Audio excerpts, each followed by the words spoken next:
All right, everybody, welcome to Lunch with a Trojan. Got a special edition today. We're with USC new associate head coach, Donte Williams, coaches the cornerbacks as well. Donte, thanks so much for coming on the show. Thank you for having me. And as always, fight on. Yeah, well, so you got the promotion this offseason. Maybe talk a little about how that came about with Clay Helton. It was just something that I guess has been in the works for a little bit. And Coach Helton and, Mike Bone and Brandon and all the powers that may be, they decided they got together. And I guess, it's true here. You work hard, you get rewarded. And that was just something that those guys came up and, they decided to pretty much give me a promotion. And trust me, I was extremely happy about it.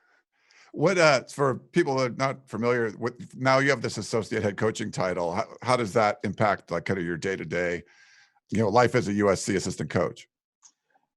It allows me to be more hands-on about different facets of the program. So, definitely Coach Holden is taking more of an input of maybe my suggestions. And it's not that, he's someone that pretty much listens to everyone. He's going to give everyone an opportunity and the floor to speak. So, that was an opportunity that was always there, but I guess a little bit more now. But it also allows me to be more hands-on with the recruits that are on offense and other positions. So it's something that I'm definitely looking forward to. And I think it's in the right direction for my career and for USC. I think we got to talk before the season started. Did one of these kind of, checking in how things were going. Obviously, it was a weird year. You guys all come in, new defensive staff. You don't get spring football. Really, you didn't even know there was going to be a season.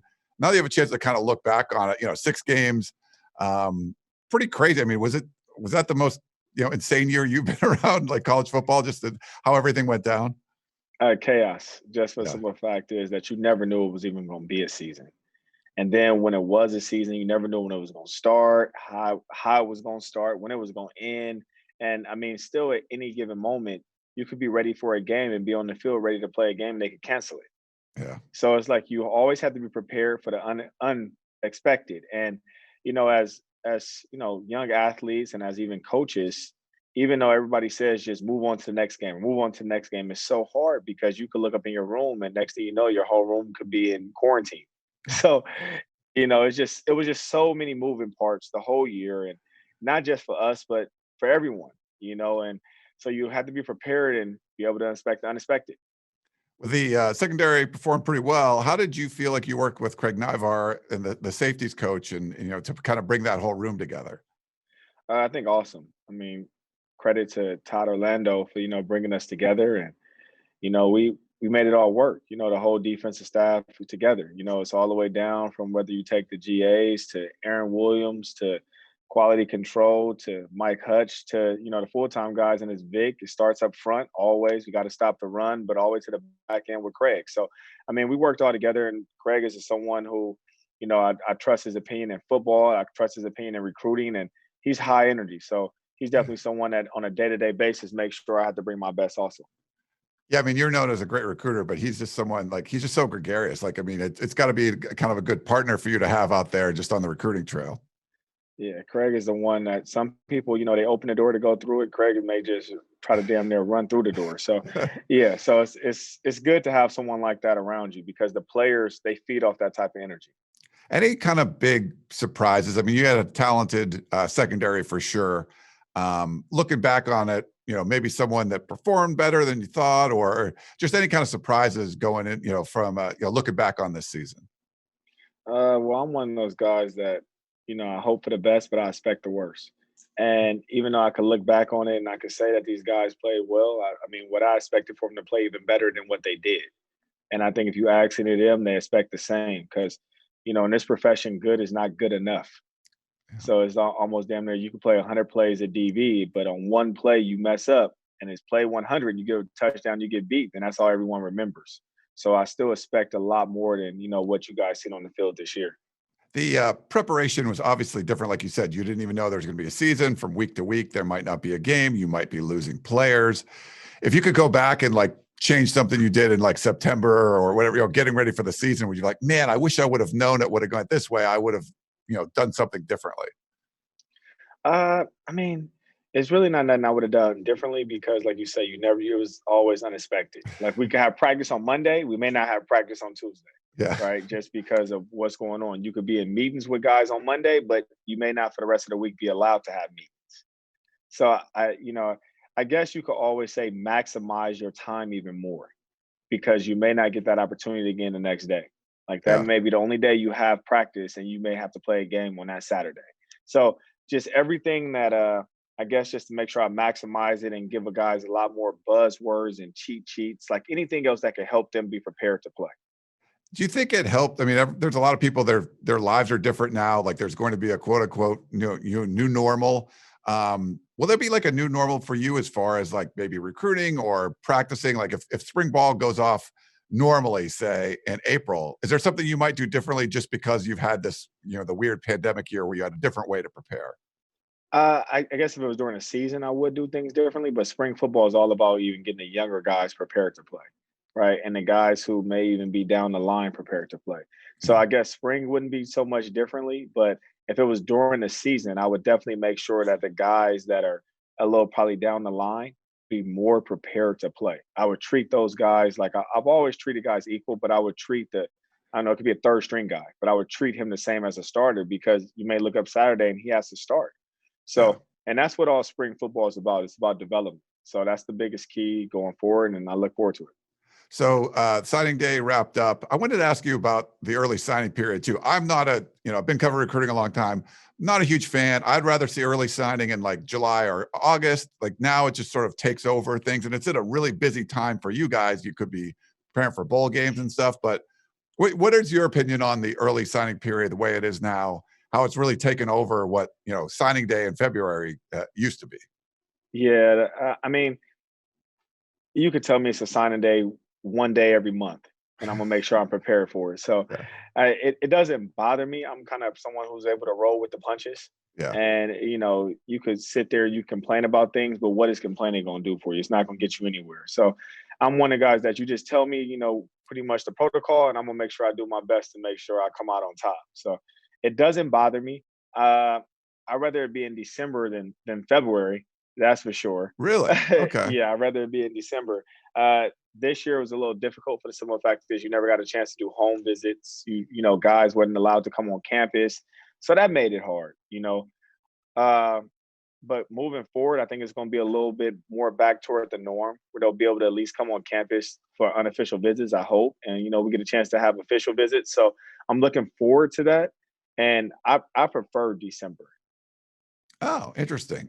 Would you Yeah. be in favor of like an early one where it's like even before the season, like that quarterback that just wants to like sign early as opposed to like after the season kind of thing? It was talk in the past about a little period where they could sign maybe for a couple of days early. But the player himself will have to be really, really sure about what he wants to do. Yeah. I would hate for him to sign that and then have a lot of regret. Or, some guys they sign with schools and the coach moves on. So if the guy signs and the coach moves on, does he get a chance to get out his NLI or is he still stuck in it? And then Yeah. some guys they choose the school because the location, they choose the school because of the academics, they choose the school because that's just flat out where they want to be. Yeah. And it just depends on that particular person and that family. But I'm like I say, it could be one day a month and I'll be prepared.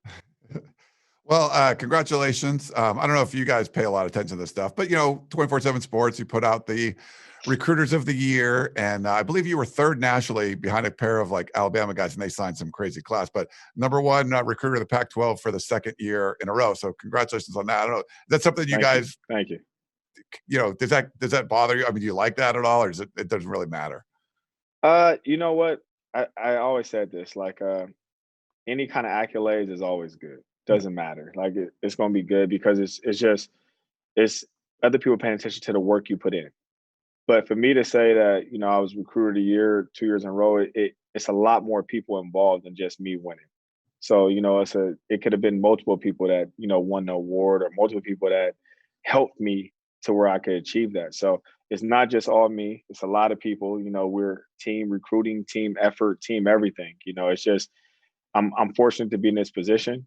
I would have loved to have beat those other guys and been first though. Yeah. There's been covering this a long time, and you see people that are just really good at their job when it comes to recruiting, whatever it is. What do you think are the most important attributes of a good recruiter for college, assistant or head coach or whatever? I'll just be willing and able to adapt on a moment's notice. If you're kind of stuck in the way that you do things, I really don't know how much success you will have even in life. So you have to be willing to adapt on a moment's notice. And I mean, like you can, if it's regular times, like you can do 3 home visits in a day and you could go into one house and it could just be you and the kid. You go Yeah. into another house, it could be you, the kid, and his parents. You go into another house, it could be 50 family members. And before you open that door, you have no idea who's in that house. You have no idea what's going on. And, you open the door and, it's time to go. So you have to be able to adapt on a moment's notice. And if you're able to do that, I think you'll have a lot of success even in life. Is there some aspect, maybe like attributes like a politician would have, like remembering names and situations, or like a family member or things like that, just being able to relate to these people? Like you go in that, like you said, one household, remember this guy had a dog that was sick and you mentioned that, or in this, their kid, graduated like first in their class, whatever it is, you remember things about the different people, and it kind of helps with the recruiting process. Yeah, I mean, it all goes hand in hand. I mean, it's just like no different than when we play, I don't know, Utah this year. And on 3rd and 2, I know Utah likes to do a particular play. And I remember them running the play 6 years ago. So it's Okay. no different than, you go into a house and you want to know grandma's name, grandpa's name, mom, dad, cousin, sister. It doesn't matter. Dog, cat, like you want to know all of them. Like I done had crazy stories to where I'm super allergic to cats. And I went into a house to recruit someone and they had 3 cats. I mean, I'm not going to leave the house. I wanted the kid to come. So I stayed in there. I can't breathe. I'm wheezing and everything else. It doesn't matter. I'm going to get the job done. Yeah, that's awesome. There's competition, obviously. You guys are, A-level guy, super competitors. Is recruiting the same sort of way? Like, do you see, not, you didn't get to this last year, but do you see guys out on the recruiting trail, or if you're going into a house and someone else is coming out, or exchanging, social media messages, whatever it is? I mean, do you see that competition in recruiting with like your fellow coaches from across the conference and also the country? I mean, I see it. I hear it. For me personally, like I'm running my own race. So, I mean, it doesn't really bother me because I'm not too concerned about someone else. I'm more concerned about everything we're doing here and the things that I know that can help us get better, or the things that Coach Helton knows can help us get better. I'm a team guy and I want to do everything possible to make sure we can win. So I'm not really too concerned about someone else. They can say whatever they want to say. They can think whatever they think. But at the end of the day, they're going to wish that they were here with us. Yeah. One of the things that was out there on social media, I think you're putting that the hashtag Take Back the West. I think you guys obviously made some strides. What does that, mean to you? And do you feel like you've done that, or you guys are on your way to doing that? I don't think we've done that because, one thing I see right now is we had, I don't know, I think we finished like 8th or 9th in overall recruiting rankings. I expect us to be first. We won the Pac-12 South. I expect us to win the Pac-12. Last time I checked, I want to say in the final national rankings, I don't know, we were like 20th or something like that. I expect us to be first. So, you take it back when, in my opinion, you're first. It's like almost like Talladega Nights, either you're first or you last. So, that's the way that I kind of look at things. And, it makes me wake up every day, wanting to achieve something, like I'm chasing something. And then once, that goal is accomplished, it's all about making sure you're able to maintain that and be first again and again and again. Like everyone wants to be great. Nick Saban right now is great and everybody else is chasing. Yeah. For Take Back the West for you is like, it's a Pac-12 championship kind of, is that like, that's a goal that you want to have? Is that, if you do that, if you're winning the Pac-12, is that, would you say that you're taking back the West at that point? I think you took it back, but once you win the Pac-12 championship and you're top recruiters and everything else, you won the recruiting rankings, all it does is you take it back, and then the very next day, it's all about taking it back again. Yeah. So, I mean, it's when you're at the top of the food chain, everyone else is, trying to claw, scratch, and get where you are. So, it's the Take Back the West movement right now. Hopefully that goal is accomplished, which I know it will be this year. And then it's about Take Back the Nation. As far as the strength and conditioning coach goes, Robert Steiner gets hired. They're starting the winter workouts. And a lot of fans don't realize that the strength staff gets to work with these players a lot more than you guys do. I don't know if you got to talk with him at all. Any sort of initial thoughts on USC bringing in Robert Steiner from Notre Dame? Yeah, I've had multiple talks with him. I was fortunate that when he got a chance to interview, that I got a chance to sit down and talk with him for a while and everything goes. So I feel he'll be a great addition. I feel like the players will feed off of it. I got a chance to watch workouts which we get a chance to see, and he's hands on with the guys. His whole staff is, and they're buying in. That's the biggest thing. It's not just doing it, but it's about buying in, and they're explaining of why they're doing particular things. And I think it's going benefit us a lot moving forward. You were part of the interview process. Anything stand out from his interview that it really impressed you about what he had to say? He has a plan. Like I've always said this, I think I even tweeted out this morning, like the first part of success is having a plan. Yeah. And a lot of guys, they want things, they want to achieve things, but they have no idea how to achieve them. They have no plan moving forward. And one thing about talking to him is he definitely has a plan of what he's doing it and why he's doing it. Yeah. You guys signed a huge DB class. Do you mind if I go through the names? You give me a couple. I mean, we don't have to spend a lot of time. Just a couple lines on some of the guys, like what you see from them and maybe what you see their future at USC being. No problem. Like Anthony Beavers? Big, athletic. I think he's a person that, had a couple of injuries in high school, and he, guys from California weren't allowed to play their senior year. So I think the sky's the ceiling. He's already here, so he's already working out. He definitely has the frame. And I know his family quite well, so I know they're going to be on him. So I'm looking for great things from him. And Xavier Wright, one of more recent signees, but what did you think about him? A lot of things. Last night we was doing acting class, and I acted him. Don't tell him that, but I'm like Denzel, and he's like my understudy. But it's okay. No, he's a long, athletic, fast playmaker. He's great with the balls in his hands. So I can definitely see him, being able to touch the field day one. And I'm looking forward to him touching the field day one. So if he doesn't, then, I felt him and he felt himself. So I'm definitely going to be riding him hard. Would you compare him to Elijah Griffin at all a little bit? I mean, I know they both have like the kind of like the Hollywood thing going too, but yeah. You know what? It's going to be a lot of comparisons, I guess, to Elijah Griffin and him, probably because they're both going to wear number 2 here. Yeah. But to be honest, they're a little different. Similar in body types. Sierra's a little taller, maybe a little longer. And, I mean, that's going to be like kind of where the similarities stop.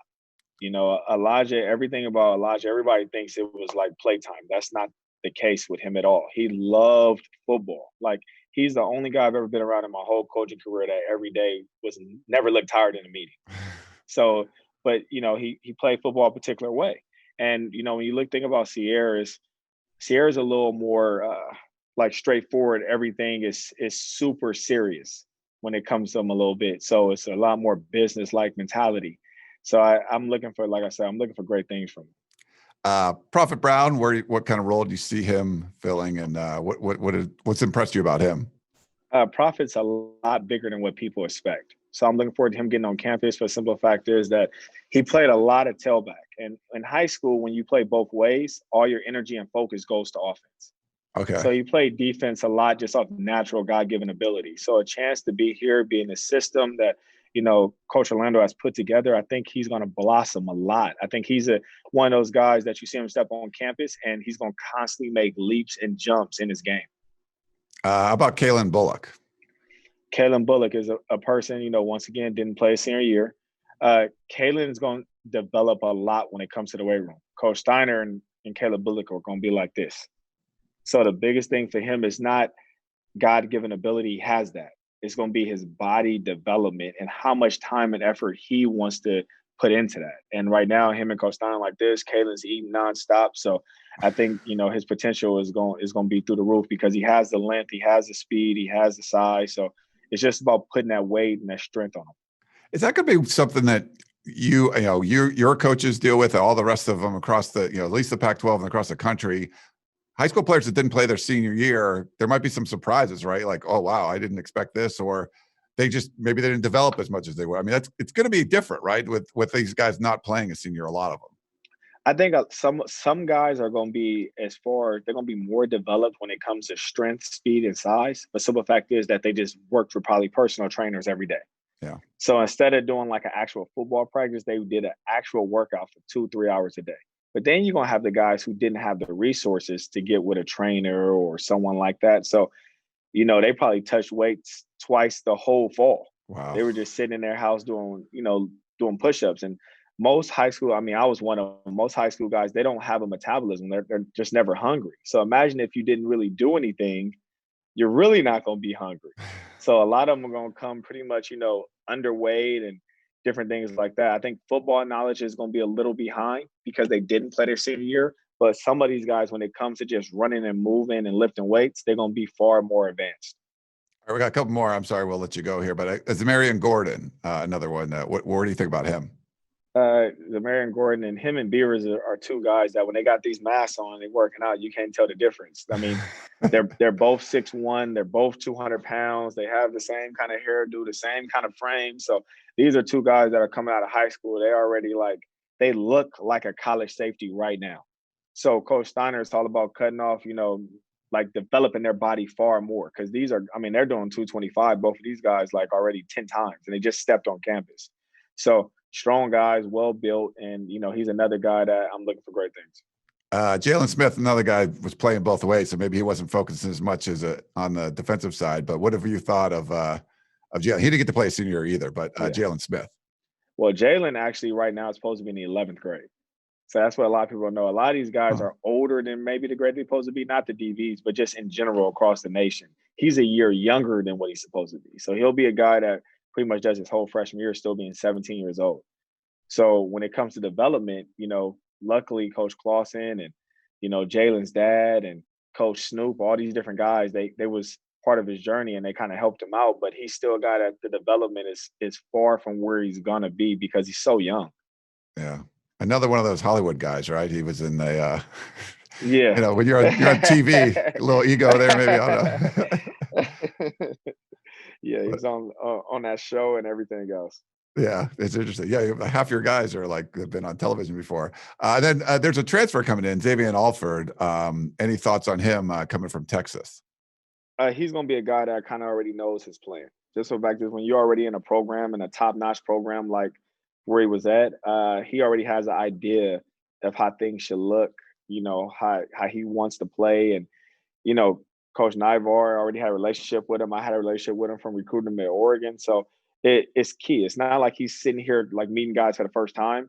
He has a great idea or who a lot of these guys are. And then, like I say, when it comes to 7-on-7 nowadays, it's nothing for you to be in Texas or Louisiana or Florida and know a lot of guys out here because the teams intermingle and they play across the nation. So he's already someone when you look at him out there with the guys running around and moving around, he's already looks like he's comfortable here. You wouldn't think he just showed up. And you could tell the difference between a freshman and him because he has a general idea of what he's doing already.